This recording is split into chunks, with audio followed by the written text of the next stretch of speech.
Before we get into the video, link down below is a card, the Black Lives Matter card. It will lead you to various places to donate and lead you to various ways to help out.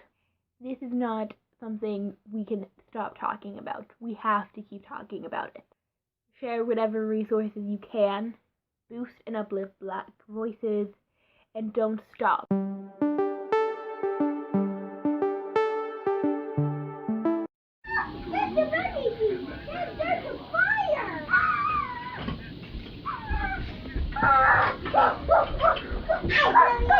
Oh, why are we running?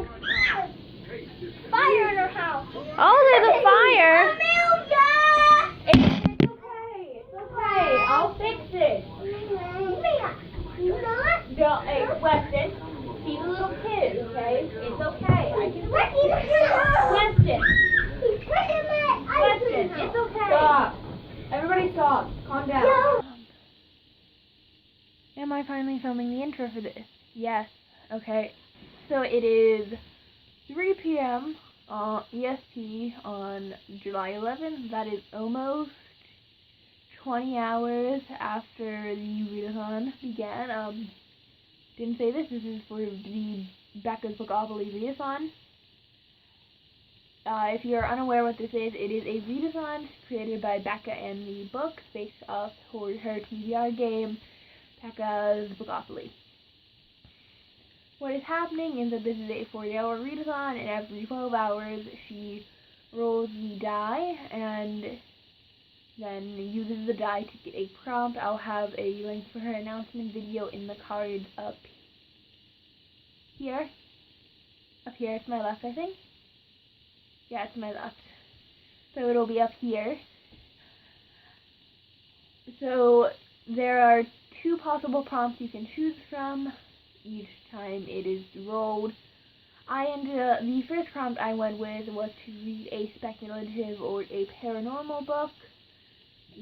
That was The Empress of Salt and Fortune by Nevo. This is basically, it follows a cleric who is someone tasked with the recording of history in this world, as they meet Rapid, who is an old woman who was the handmaiden for the Empress of Salt and Fortune, and Rapid tells the cleric her story and the story of the Empress.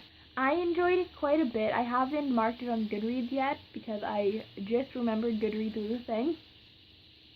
I forget sometimes. I think I'm going to end up giving it 5 stars because I did really enjoy it, and I want to reread this and pick it apart when I have more time to actually do so, probably after this readathon is over.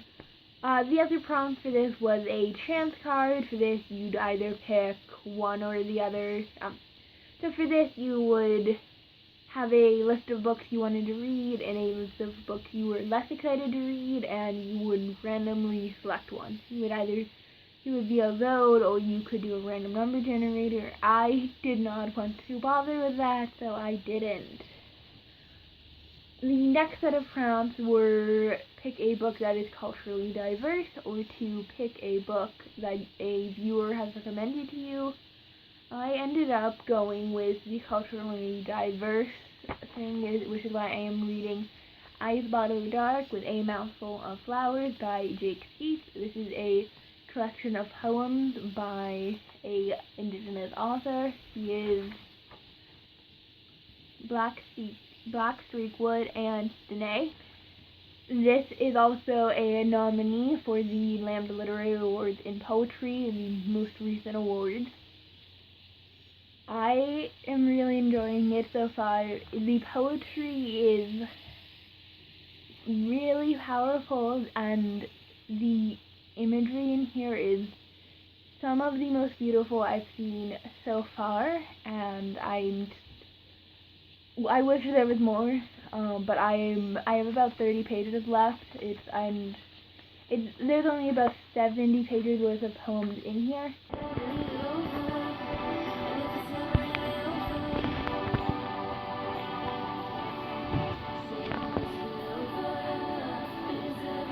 I'm gonna get back to reading and hopefully update you guys when I'm done.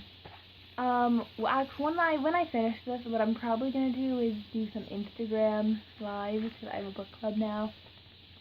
But I'll update you guys when there is the next prompt.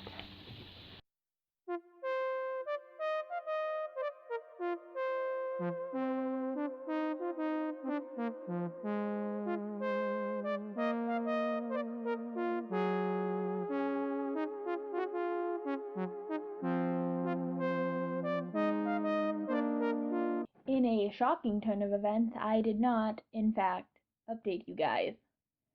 So I finished Eyes Dark. I finished Eyes Bottle Dark with a Mouthful of Flowers. I enjoyed it quite a bit. I do not rate poetry that is nonfiction. I just don't feel right doing that, especially when it is something as intimate and autobiographical as poetry of this nature. So I just didn't give it a rating, but I did enjoy it a lot. It was very powerful and had some of the most beautiful imagery I have seen in a while. I would highly recommend it.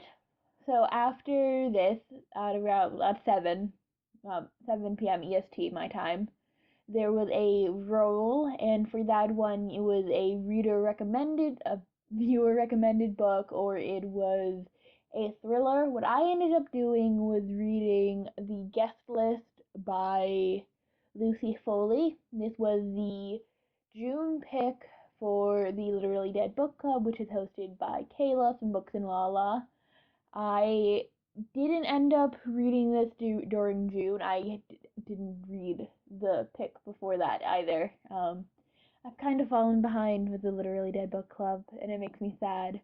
But nonetheless, I read the book, and I'll be able to follow along in the live stream now, so that's nice. The Guest List is a thriller. It follows a wedding party. It follows them on the day of the wedding and the day leading up to it.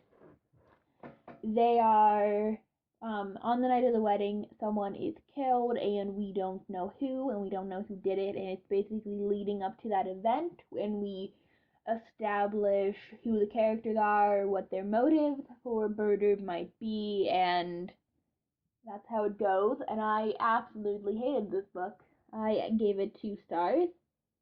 It was not good.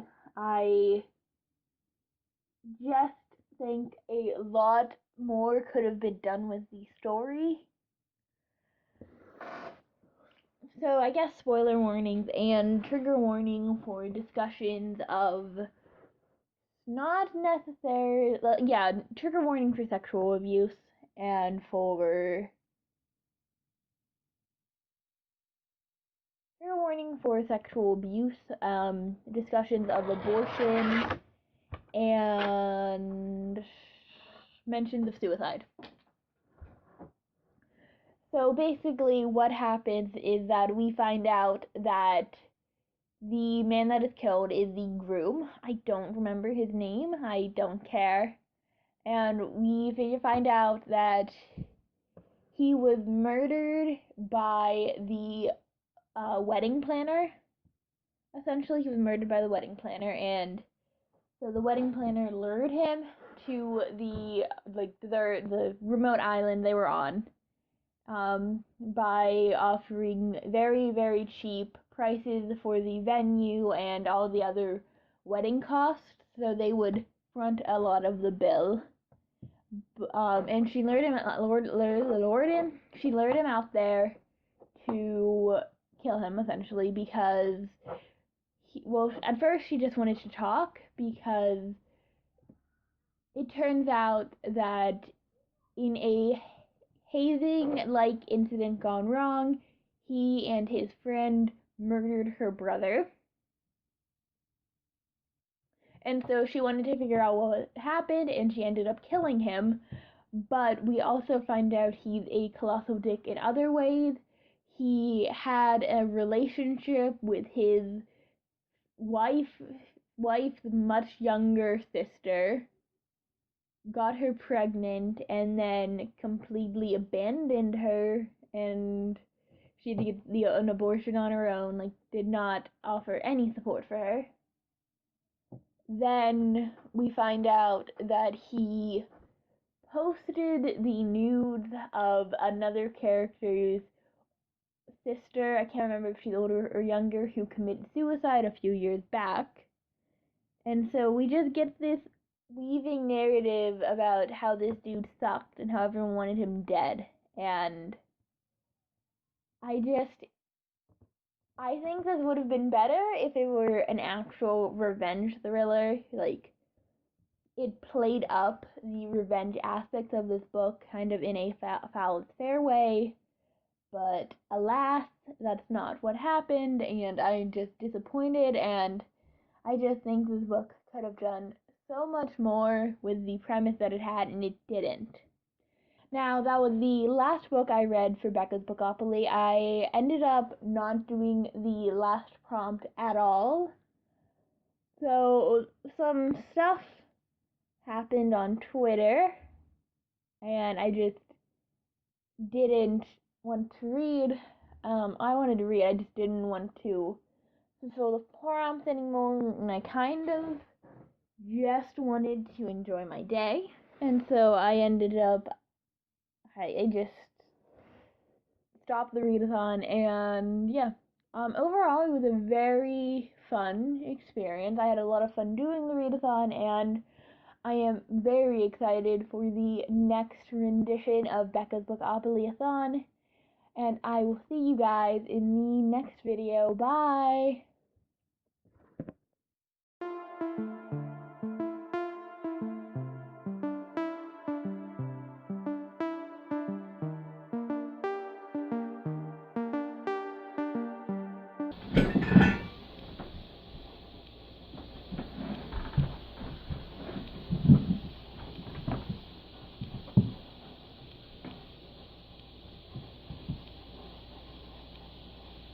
Hamilton, let go.